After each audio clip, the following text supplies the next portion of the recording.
Hey everyone, today we're going to look at Falin, a nice straightforward unit, but don't let that fool you. She's got a lot going on in her kit. Obviously, as a healer, she's going to be providing your team with nice AoE healing.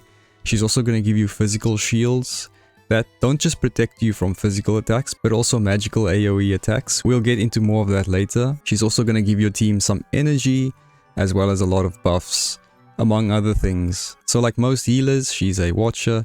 She's part of these two factions, the Drifter camp and the Fortitude camp. You can just take a look at what units are in there, and then the Fortitude camp.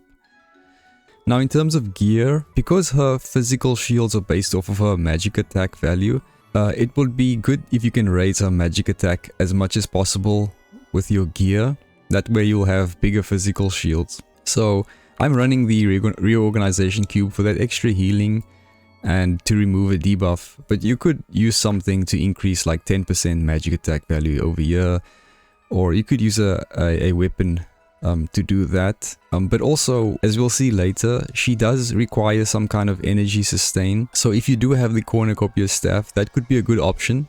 That would help her have more energy, which would free up some slots for you to use other things if she has that kind of energy sustain.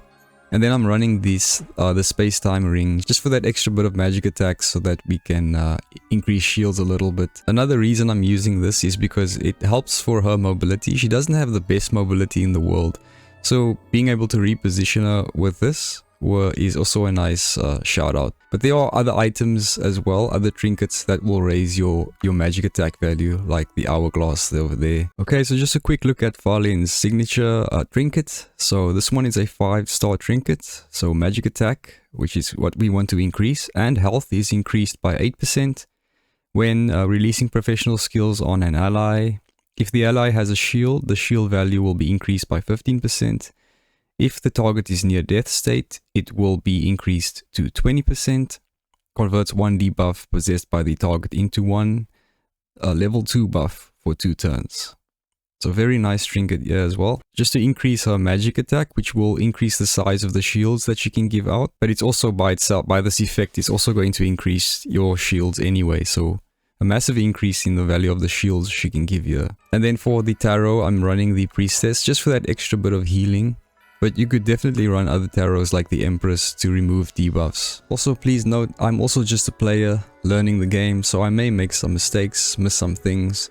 But definitely also check out the comment section. There's often great ideas and insight from everyone else there. So let's jump straight into the trait, skills, and then we'll see how it all fits together in a battle. Okay, so the wiki pages usually have terrible translations, so I just translated everything myself in Google Translate, but there will be some minor errors as well. So if you look at her trait at star 1, after releasing professional skills, obtain an effect where she increases her magic attack by 5%, can be stacked up to 3 times, and can be triggered up to 1 time per turn. So she can go up to 15% magic attack over 3 turns. It's just a nice little effect. And after releasing a professional skill on an ally, if the target does not have any guardian power, it will obtain guardian power enhancement, which lasts for 3 turns, and 2 random level 2 buffs, which last for 2 turns. Otherwise, it will obtain guardian power basic,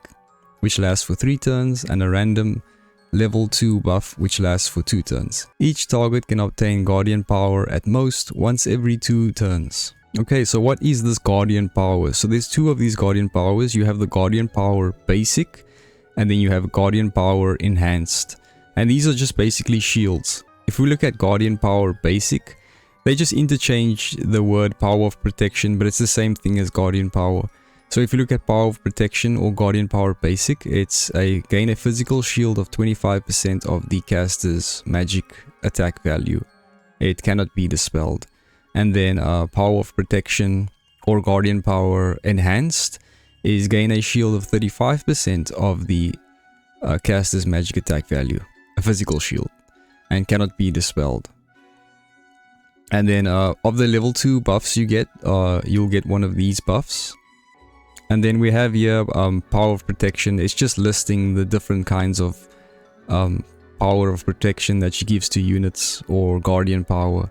It includes Power of Protection Basic and Power of Protection Enhanced. So the basic and enhanced shields. It's just referring to those.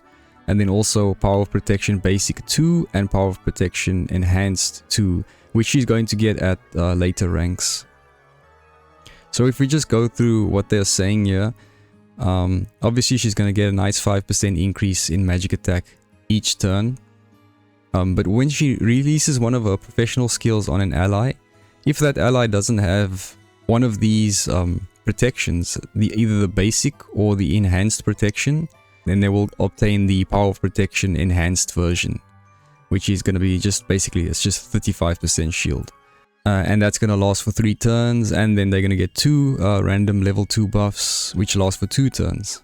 Otherwise, so if they do already have one of these protections on them, then they will obtain Guardian Power Basic, which lasts also for 3 turns, and just 1 random level 2 buff, which lasts for 2 turns.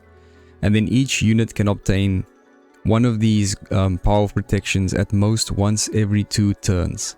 This is important because it means that you cannot stack shields like every turn. You have to wait another turn before you can get another shield on top of your shield you already have, or your Guardian Power. At rank 2, there's really not much difference at rank 2. The only difference is the 5% increase in a magic attack each turn can be stacked up to 4 times instead of 3 times. So she can go up to 20% magic attack increase in total over 4 turns. So at rank 3, I think is where she really actually comes online. So the effect is improved to if the target does not have any Guardian Power or Power of Protection, they will obtain Power of Protection Enhanced 2. And then which lasts for 3 turns, 2 level 2 buffs. Otherwise, they will obtain Power of Protection Basic 2.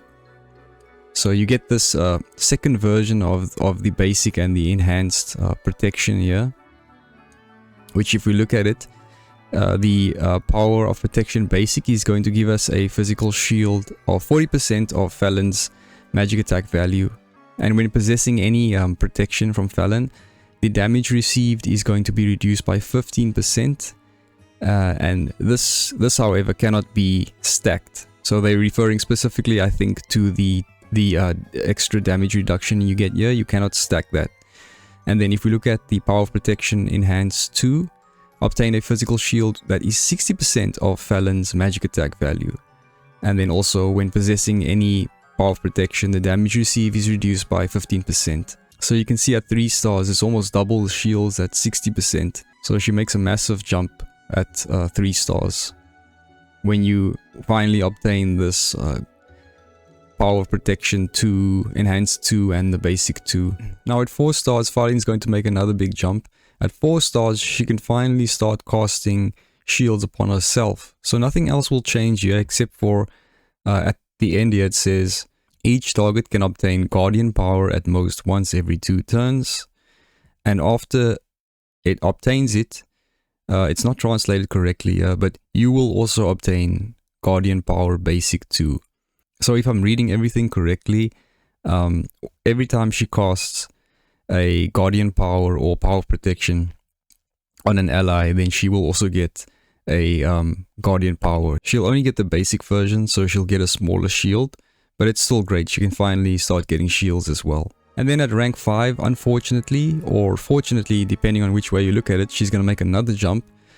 So that effect of hers is going to be improved to a proficiency 2. So basically she's going to increase magic attack by 8% after releasing a professional skill. Can be stacked up to 4 times. So we can go from 8% to 16% to 24% and then to 32% max over the course of 4 turns. So nothing else will change here. You're still going to get the Power of Protection Basic or 2 or Enhanced 2, as well as a whole lot of buffs. The only thing that's going to change over here is going to be each target, so each ally can obtain a Guardian Power or Power of Protection at most once per round.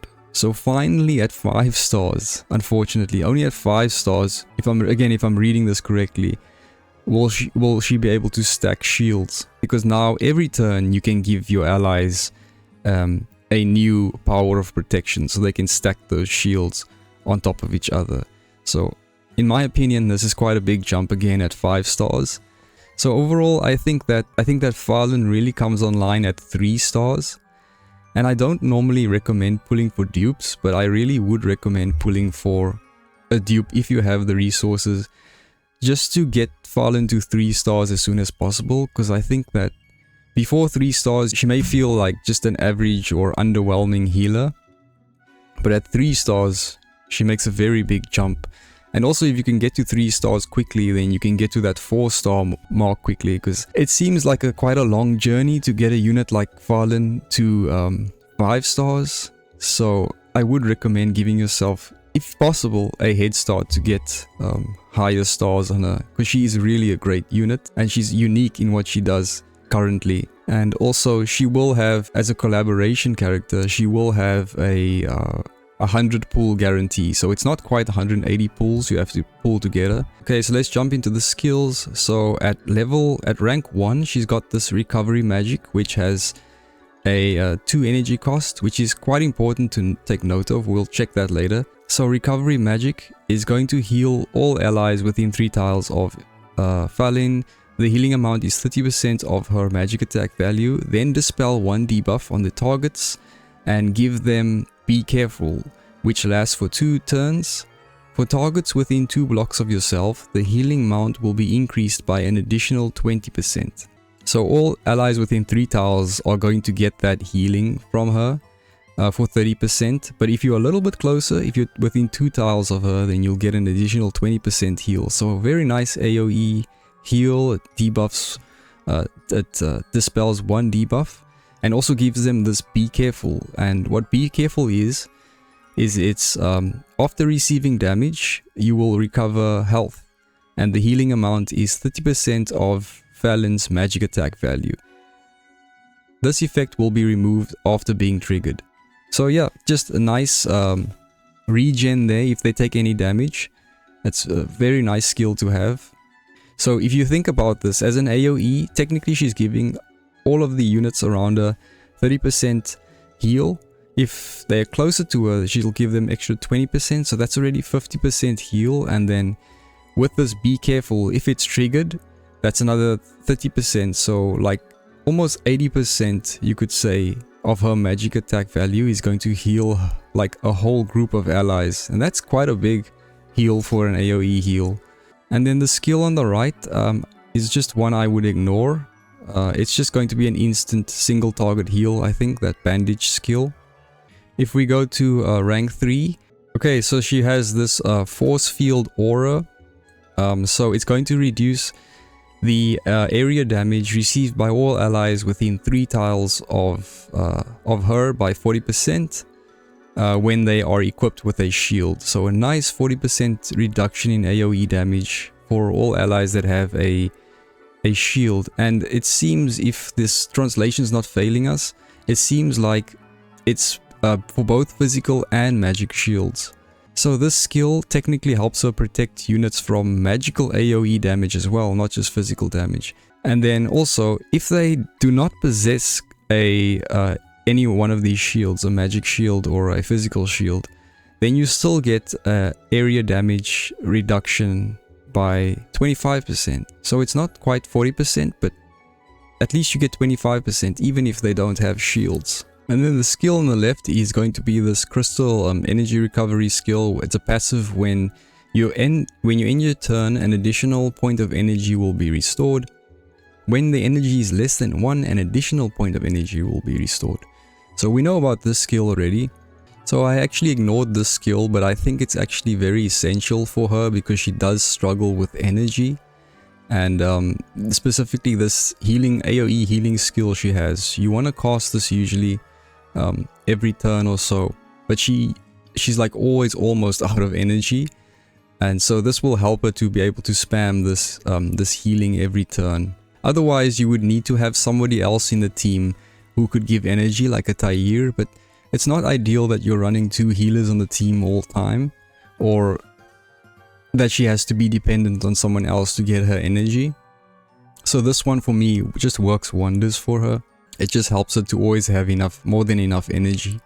Otherwise, she'll just be spending turns where she has absolutely nothing to do for your team. And the reason I'm happy Castaliaing this is because I definitely want the skill on the right for that aura, because it's so powerful when you want to group your units together in a nice cozy formation to be able to fend off a big AoE attacks and really survive difficult content like bosses, etc. And then when we go to rank 5, we got this protection of light skill reaction. When attacked by an active single target, the damage taken is reduced by 30%. I don't know if the translation is wrong, if it's a single target, but we know about this one. It's just nice reduction in damage there. So this one does have a 5-turn cooldown, but I still think it's amazing. I think it's one of the most powerful reaction skills in the game. So it's a reaction if a non-summoned ally within 3 tiles of Falin is attacked by a single target attack and receives fatal damage. So if that ally is about to die, unyielding will be triggered, and then 60% of Falin's current health will be sacrificed and 90% of the health will be restored to the ally. This can be triggered up to 2 times per battle. It's really powerful, and it's great that you get this 2 times per battle. Is a long cooldown of 5 turns, and she's not actually sacrificing herself for the ally, she's just sacrificing 60% of her current health to save a dying ally who's dying from a single target attack. And she doesn't just save them from dying, then she also gives them 90% recovery in their HP. So this is an amazing skill, and it's often gonna pleasantly surprise you as she just saves one of your allies. And I think it's powerful because in the game state we have now, say for example a boss is about to kill one of your units, having that unit survive makes a big difference for you to complete that stage, and also to drastically increase your score on any kind of tower of adversity. And oftentimes you have that one unit that you know is going to go down, but you just can't save them no matter how many times you're gonna backtrack. But you can use this skill to save that one ally that just keeps dying in a boss fight or a difficult stage. Now when we go to rank 7, we have this nice energy recovery, this AoE energy recovery skill. And another big mistake I made was to ignore this skill. I went for the skill on the left because it looks like a signature skill. But I haven't used this skill once, and I'll show you the skill in a bit. But I definitely should have gone for this skill because this just gives us so much more utility as an energy battery in your team to provide your team with energy. It also helps her feel more like Tyr, and she can almost be a substitute for Tyr just for that energy replenishment that Tyr gives with this skill. It's going to give 1 point of energy to all allies within 3 cells. So a very big AoE energy recovery skill that just gives her more value to the team. And really, energy recovery is a big asset in this game, allowing your powerful units to use all those flashy moves and to pull off flashy plays, big plays against bosses and things like that.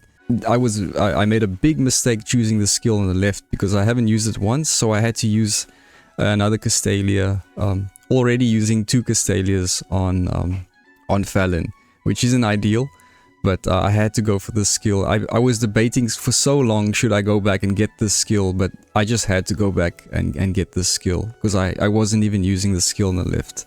Speaking of which, so she has this really unique skill. It's quite an expensive skill, 3 energy, 4 turn cooldown. So what this thing does is, it's a support skill, so it's not an instant. You select an ally with Guardian power, so they have to have one of those shields that she's given them within 5 blocks or 5 tiles of yourself, and teleport all allies within 1 circle of your own range to its surroundings. Before teleportation, the healed party is teleported, and the healing amount is 70% of the magic attack value. Then all control is dispelled, causing it to receive 2 random level 2 buffs which last for 2 turns. So we'll see if we can actually use this. We'll try and test this out, see if it is any good or not. So it is conditional, so you select an ally that has Guardian power within 5 tiles of yourself, and then you teleport all allies within 1 tile of your own range to its surroundings. Before teleportation, your party's going to be, I think your party's going to be healed for 70%, so that's nice, of a magic attack value. All control is dispelled and get 2 buffs. Just practically, I never really find this helpful, like in a boss fight or something like that. But I'm sure there will be uses for it, but we will test it out to see. Maybe I'm wrong. But definitely I felt like I should go for the energy skill. And then when we go to rank 9 for basic attacks, so we have this be flexible attack, single target attack, 80% magic damage, and apply magic defense down 2, I think it is, for 2 turns.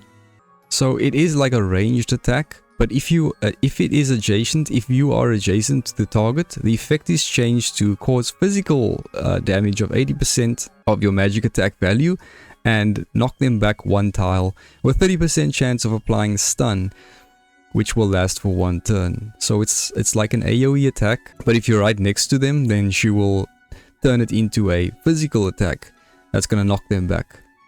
Pretty flexible, I'd say.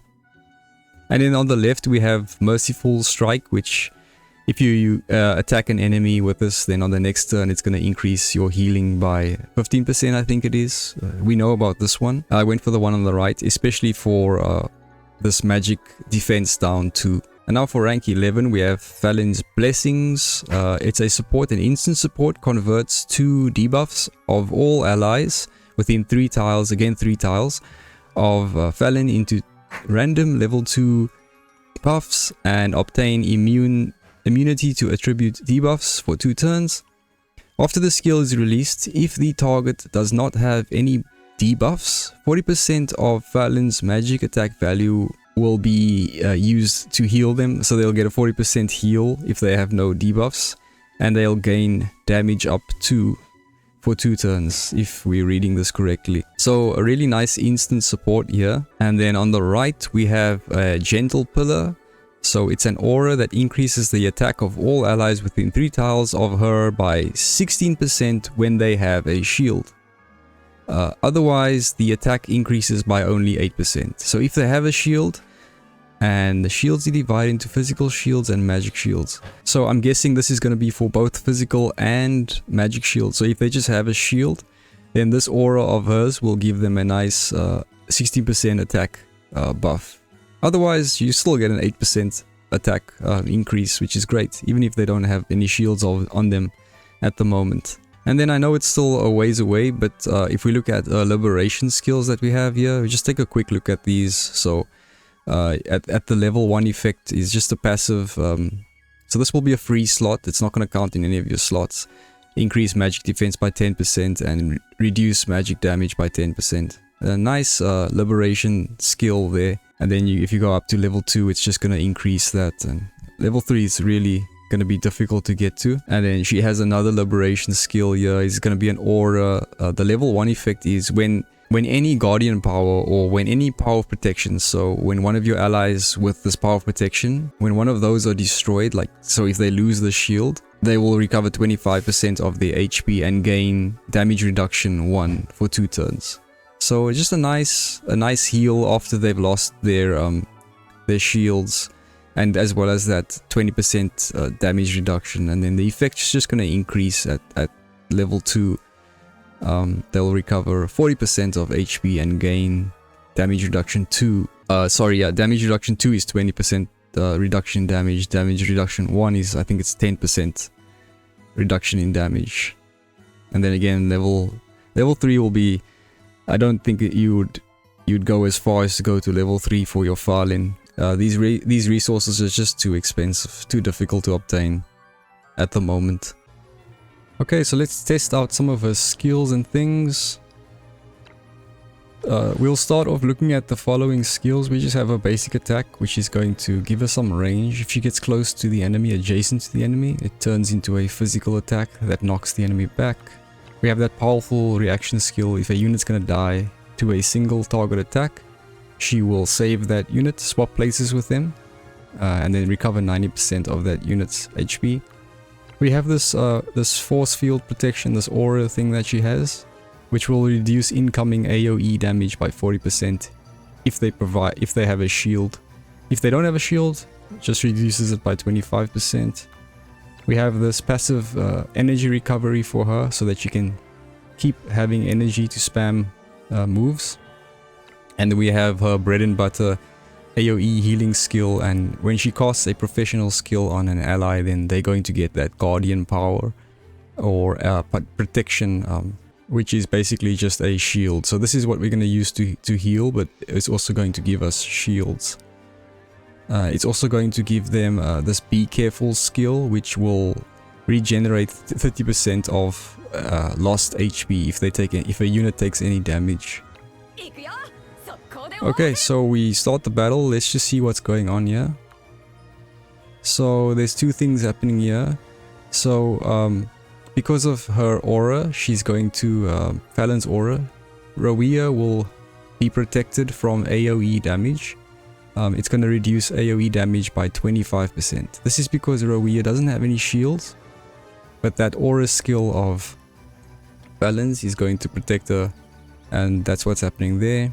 The second skill over here is got to do with Falin's liberation skill. We don't have to take too much note of this now. It's just the liberation skill bonus. So it's saying if Rowia, like if she has that guardian power that shields from Falin, and if that guardian power is destroyed, then Rowia will just recover 25% HP and get damage reduction 1 for 1 turn. And then what's happening with Falin? So she's got the same thing. She's got that 25% reduction in AoE damage from her aura, and then her liberation skill is also here. If she loses her shield thingy, she'll also recover some HP and things like that. Okay, so now Rowia moved a little bit away from her. She's not within 3 tiles anymore, which means Rowia will lose. Yeah, she's lost that protection from her aura against AoE attacks, as well as she's lost the buff where she will recover HP if she loses her power of protection. So now let's cast a professional skill. We're going to do the AoE healing on Rowia, and we'll see what happens. Okay, so there you can see she's got some physical shields. Okay, I'm just going to slow that down, and we'll see what happened there. So basically, 3 things happened there. Falin gave her some healing, a little bit of healing there. Then she got some physical shields. She took damage from the enemy. He destroyed her shield. But after taking damage, because of this skill, whenever a unit who is healed with the skills, they'll receive Be Careful, like a buff. And if they take damage, they will recover HP. Which is 30% HP. So let's just do that again, slowly. So there's the heal. She's got some shields. She takes damage, but she also heals back some HP. Okay, so unfortunately the shields were destroyed. Her power of protection or her guardian power was removed. So we can't see that under the stats. So what I'm gonna do is bring Rowia over here. So now we will do this skill on her. So Falin gave her this buff where you can see like the crosses there. This is going to be that Be Careful skill, and if Rowia takes any damage, she will recover 30% of her HP. And when she casts that healing skill on an ally, she'll give them a power of protection skill. And remember, if the unit has no power of protection, if they don't have power of protection basic or power of protection enhanced, so if they just have a clean slate, then they will receive power of protection enhanced, which is just basically a shield of 35%, a physical shield of 35% of Falin's magic attack. Also, when you cast power of protection, remember that she's going to give that unit 2 buffs, 2 random buffs. So we got attack up 2, and we also got healing up 2. And then, like I said earlier, we have this Be Careful skill, which it comes with Falin's healing skill. It gives them this buff, nice regenerative buff. Also important to note, so we gave Rowia that power of protection, which is the shields. But Falin doesn't give that to herself, so she didn't get any physical shields. She does, however, from her skill, her healing skill, she does get the Be Careful skill. So if she takes damage, she'll also heal up for 30%. And then now her trait is starting to kick in, where she gets 5% increase in her magic attack every turn. So she's got that 5% increase there. And so now let's heal Rowea again. Okay, so nothing happened to Rowea there. Her shields didn't increase because we know from rank 1 to rank 4, a unit can only receive Power of Protection once every 2 turns. It's only at rank 5 where you can receive Power of Protection every turn. So that's why Rowea's shield didn't go up there. She didn't get another shield.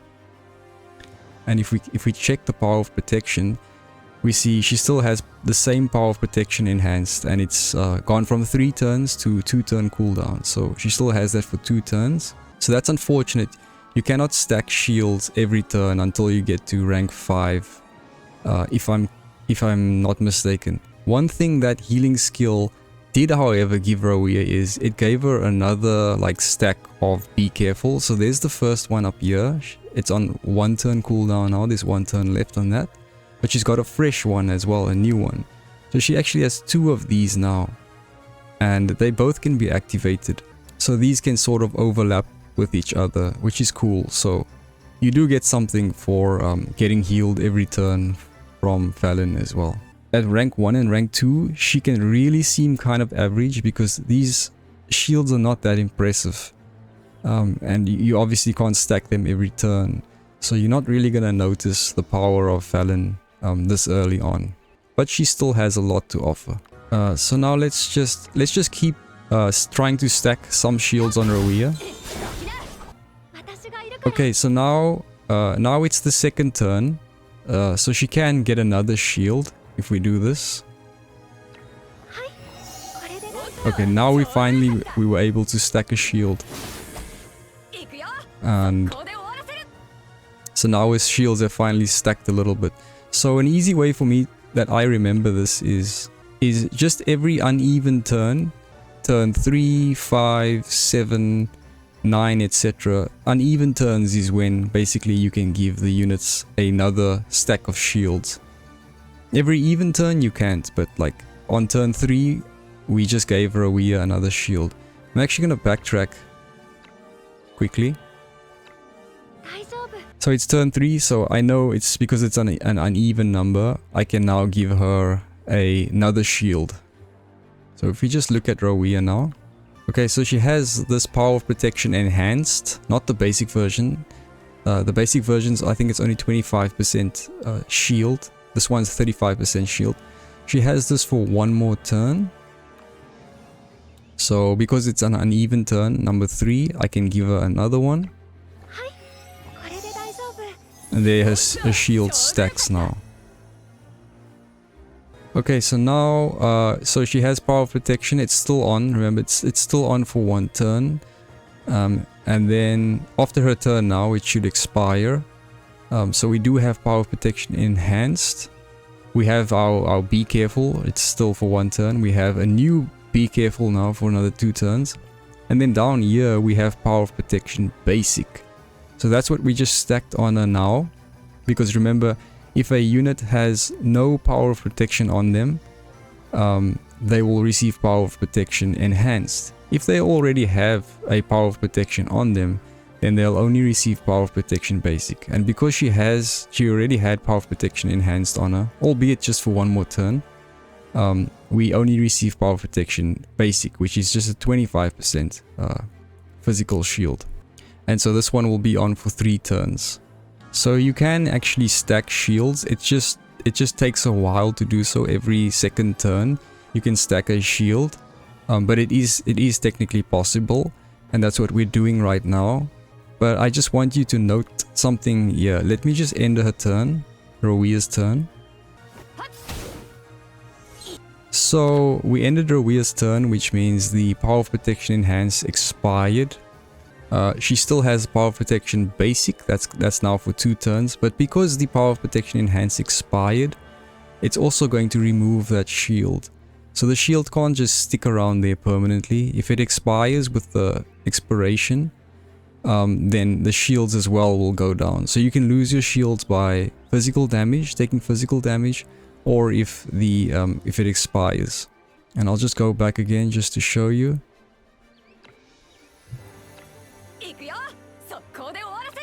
So you can see there she has about 30% shields there. As she ends a turn, the shields went down because the power of protection enhanced expired. So that's sort of the basics of how the mechanics of the shields work. So whenever she casts a professional skill on an ally, they're going to receive power of protection enhanced if they have nothing on them. If they do have some kind of power of protection on them, they will just receive the basic power of protection. And so you need to kind of understand this in order to understand when you want to when you will be able to actually give your units shields. So for me, like I said, the easy way to remember is just every uneven number, so 3, 5, 7. It depends when you start casting the shields, of course, but that's just a way to remember when can I actually give the units shields. Okay, so now let's just play around and we'll just see if we can observe any more things here. So I'll just give us both a power of protection, or for a Wii I mean, because Falin can't give power of protection to herself. So there you see that regen that happens there. Every time you take damage you recover 30% HP because of the be careful. But after you've gotten that regen, it's removed, so it's not here anymore. And then we'll just finally get rid of this guy.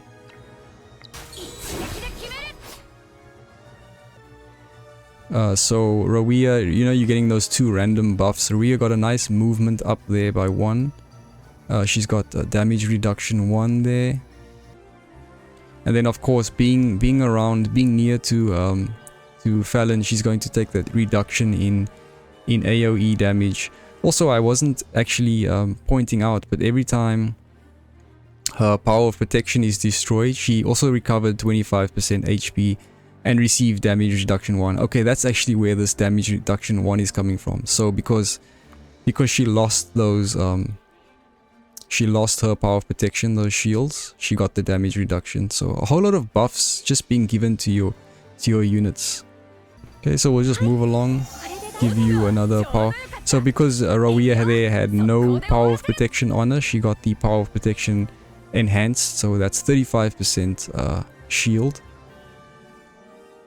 Now you can really see how powerful she would be at rank 2, at rank 3. At rank 3 it would be a 60% of her magic attack as shield, so it will be double that. So Falin at 1 star and 2 star kind of reminds me of Rowia at the early stars as well, because she has to wait those extra turns for her effects to come in. So even though we're casting a professional skill, the healing skill on Rowia here, we can't stack another shield. But we are giving Rowia, as you can see, a lot of health regen there. We are giving her that be careful buff, at least. So she had 2 stacks of that be careful, so that means she healed 30% of her HP twice. And that's why she's right back at full health again.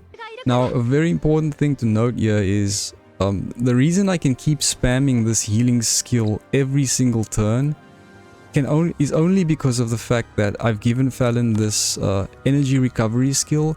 Without this, Falin is just completely shut down every second turn. She'll not have enough energy to cast the skill, which costs 2 energy. So this is an absolutely essential skill. It's a must-have if you're using this AoE heal. Okay, we got no healing received there. So again, now I can just check here, what turn is it? It's an even turn. The number 8 is an even number. That means I won't be able to give Rowia any shields now, unfortunately. So she got no shields. She also has no healing received, so she's gonna go down here. Oh, she did get the be careful.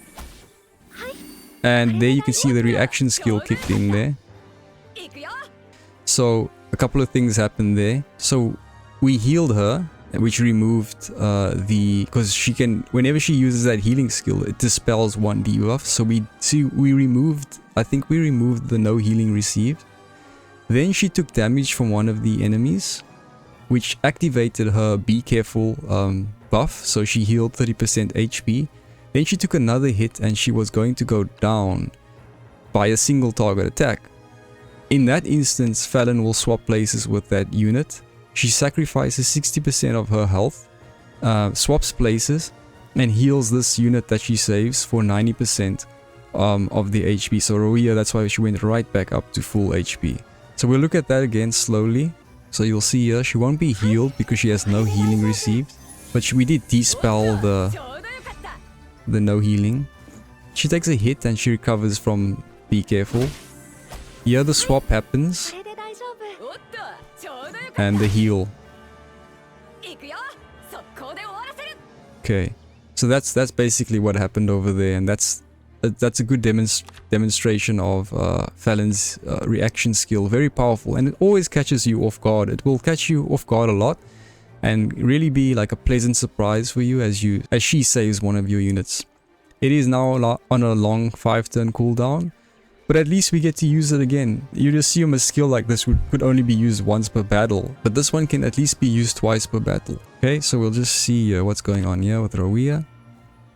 Okay, she's got nothing at the moment. Then I'll just check here again. It's an uneven turn, so we can give her shields now. We're going to give her shields, we're going to give her healing, and we're going to give her the be careful buff so she can regen.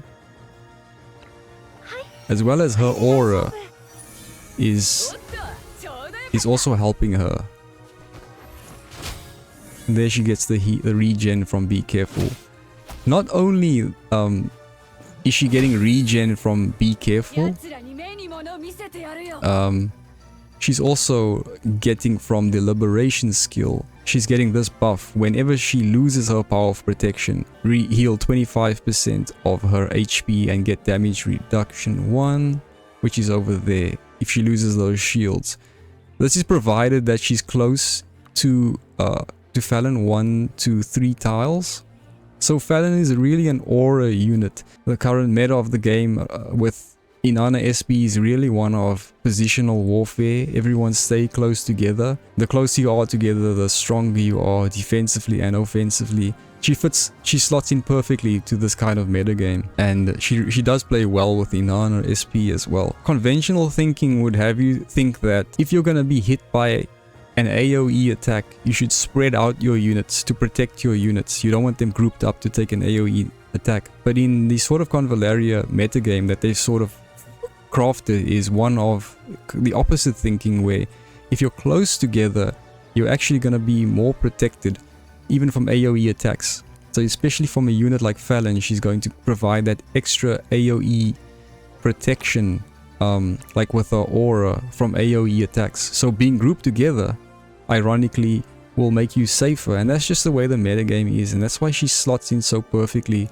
to the metagame. Whereas if you spread out and separate your units, you're actually going to be weaker.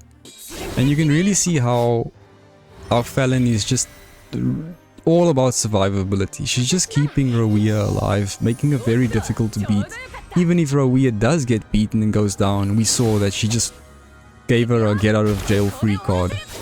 So she just keeps your units alive, and if they're alive, they're just doing damage. So that was turn 11, an uneven number, so she could get the shields there. So she really enables the DPS units in this game to do their thing, because it's all about survivability in this game. So the Falin's also healing herself back up with her be careful buff. No shields, she can't give herself shields, but she can give herself that extra buff. Okay, why don't we take a look at some of our other skills. So we have looked at this aura where she protects units from AoE, although there wasn't any AoE unit in this battle. We looked at the energy recovery, which is absolutely essential for this skill, and maybe some of our other skills as well. But unless you have someone who's externally providing energy to Falin, then she must have this, in my opinion. So why don't we take a look at some of her other skills. She comes with this standard single target healing skill, and so if she uses, for example, this skill on an ally, then this will also give the unit a power of protection. But we don't want to use this skill. It's just a single target healing skill. And then let's bring this energy skill with,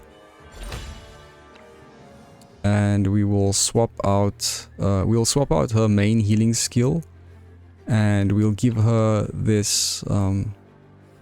And I'm not going to go over this skill. This is her one of her rank 11 skills.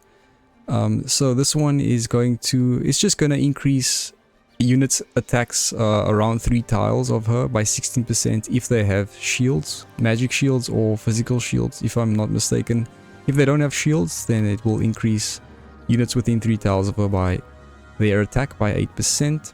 So here is the skill I'm talking about, this aura that's going to increase the attack. So I'm not going to show this. It's pretty self-explanatory. Just be around her and have extra attack. It's nice for bosses, and again for that positional cozy formation warfare that we can do. But the skill on the right, I've used already 2 Castalias on this Falin. I'm not going to use another one. But this one is a support and an instant. It's also a great skill. And this is the one where units within 3 tiles around you, you can convert 2 of their debuffs into buffs, as well as provide them attribute debuff immunity for 2 turns. And if they have no buffs, if they have no debuffs, then it's going to heal them for 40% HP, and as well as give them damage up to for 2 turns. I'm not really gonna run this. I still prefer to run just this healing skill on her skill slots because it has no cooldown. And because she has this energy recovery, she can keep spamming this skill instead of running this thing, because this thing has a 3-turn cooldown, so you won't be able to spam it on your allies like the other one if you want to, keep stacking them with that be careful buff that's going to give them regen. Or if you had 5 stars, you won't be able to stack shields every turn. So you want to be using Falin like every turn to cast the support skills on allies, and this one with a 3-turn cooldown, so you can only use it every 3 turns. For me, I think this is going to be situational, and it's just too expensive for me at this point to Castalia this one as well. So the only other skill we need to take a look at then is going to be this teleportation skill, where she can teleport a unit. So let's put this one in and take a look at this. So for this skill, we're gonna need some more units. Okay, something interesting I want to show you. With this instant energy recovery skill, you can even use this skill to give your units power of protections for free, basically. So I'll just cast that on them, and we'll take a look at Misa, and we can see so Misa's got a power of protection enhanced just by casting even an instant skill. We've received that.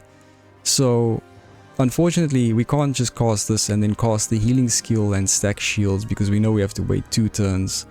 Okay, so for this teleportation skill, just to demonstrate it, let's say for example we want to use this skill. We actually cannot use it because you can only use it on a unit that has power of protection or guardian power. So there's that condition that you need for this skill as well. But we could use the instant skill and put power of protection on them. So now they have it, so we could use it on any of them. Okay, so you can select an ally within 5 tiles of yourself to teleport to, and then the allies within 1 tile around you will teleport with you. Heal for 70%, remove all control, and then also give the units 2 buffs. So let's see how this works. I did it on Karis. Okay, it worked. It's like the first time I'm using this skill. Pretty cool though. So you can see there, we all teleported towards Karis because Rowia and Misa were within 1 tile of Falin. And so you can select a unit that's 5 tiles away from you to sort of teleport to and protect. We can't see the healing happening because no one's injured. We did get 2 buffs. So she's got crit up there and magic defense too. So yeah, that's a pretty cool skill. I'm yet to see where to use it. I'm still waiting for that moment where I can use the skill. I did waste the Castalia on the skill because I feel like it's much better for me to have the energy skill for everybody. We give everybody energy with this skill except for her. But not only that, because of a trait, we give them power of protection for all units that this skill is being cast on. This skill, the energy recovery skill, obviously cannot be used to target yourself. She's on 3 energy. If I use it on Misa, yeah, you can't recover energy for yourself. So that's how this teleportation skill works. I think that's all the skills we've covered now. Why don't we just take a look at her in a more intense battle where we need to survive against a boss or something. Okay, so here we are at a boss battle for the skills that I'm going to bring for the boss. I'm not going to use the teleportation skill. I'll just go for her basic AoE healing skill, which gives us Be Careful as well. And then the energy one so that she can keep using that. I think I'll give her this skill to give everyone energy. Or actually, let me give her the aura that protects us from AoE attacks. And then I'll skip on this aura that increases everyone's attack who has a shield, because we're not really looking at how much damage we can do on the boss in this. We just want to see how much we can survive. So let me give her the aura that protects everyone from AoE damage by 40% if they have a shield. If they don't have a shield, we'll still be protected by 25%. Okay, so why don't we just take a look and see what happens.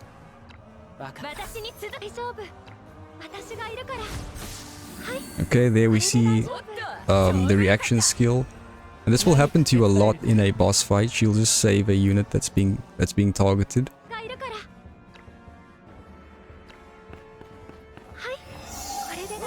Okay, so we just give everyone shields there and power of protection. Shouldn't actually have Estra separated like that. That's not how you should actually play. Everyone needs to stay together.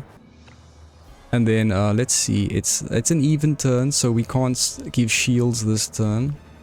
We can't give shields to those who already received shields. So like Tair, he already has he's advanced or he's enhanced power of protection. And okay, and then we're also getting those benefits from her aura that's protecting us from AoE damage. And if we lose the shields, they recover some HP, and if you take damage, you recover HP. So survivability is so fully built into her kit. Estra's got no power of protection, so Estra will be able to get power of protection. Yeah. So there she gets shields there. He does have stacks of he's starting to stack now. You can see the regen from the Be Careful buff that her healing skill gives you. And remember, that one can stack. So casting that healing skill every turn really does have its benefits, because you can stack that Be Careful, which is this skill with the crosses, the healing over there. Stacking this does have benefits. You can see we're just staying at full HP, because whenever we take damage, we just heal back up for 30%. Hopefully he casts an AoE skill on us now. Okay, he's putting his shields on now. So if we take a look here, it's an uneven turn, so we know everyone or most of us are going to get shields now except for Estra. We get shields. There's the regen that happens. And I think it was 2 stacks each. They each had 2 stacks of regen there. Let's just remove some of that shields.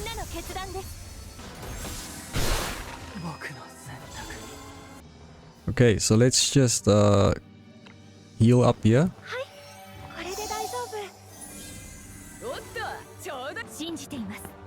And let's see how his next AoE attack, how hard his next AoE attack hits us.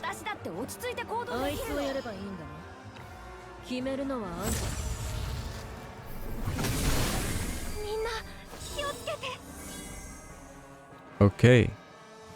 So he is injured. We didn't take that much damage, but I think there was a lot of regen that happened there, so we can't even tell how much damage we received there.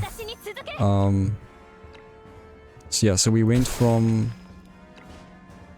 full HP with shields. Yeah, that was a magic attack, so it's not going to count. The shield is not going to help us there. If it was a physical attack, the shields would be so great. But it did give us lots of regen. We healed back lots of HP there. You can see the 1598, which is 30% of her magic attack that we did heal back. Now, if I heal us here,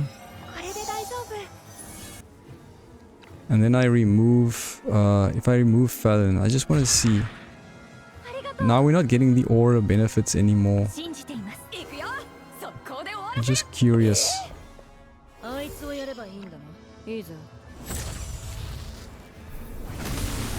Yeah. So if I remove her, like, we're taking a lot more damage without her being around them, and I think that's because of her aura, which is going to reduce that AoE damage by 40% if they have a shield. But you can just see the big difference she makes, even though she's not even protecting us from physical attacks. If we're fighting against enemies with physical attacks, it's gonna be a completely different ball game. Because this is only a rank 2 Falin, and if we're at rank 3, we're gonna get that power of protection 2, which will be 60% of her magic attack as shields. We're gonna have much bigger shields.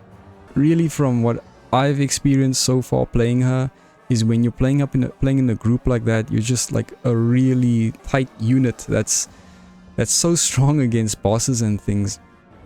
So again, I think that Falin is a fantastic unit. She's nice and simple, but still powerful in her own way. She's really got high stock because of her uniqueness. At the moment, she's the only unit that provides such nice AoE physical shields. But not just physical shields.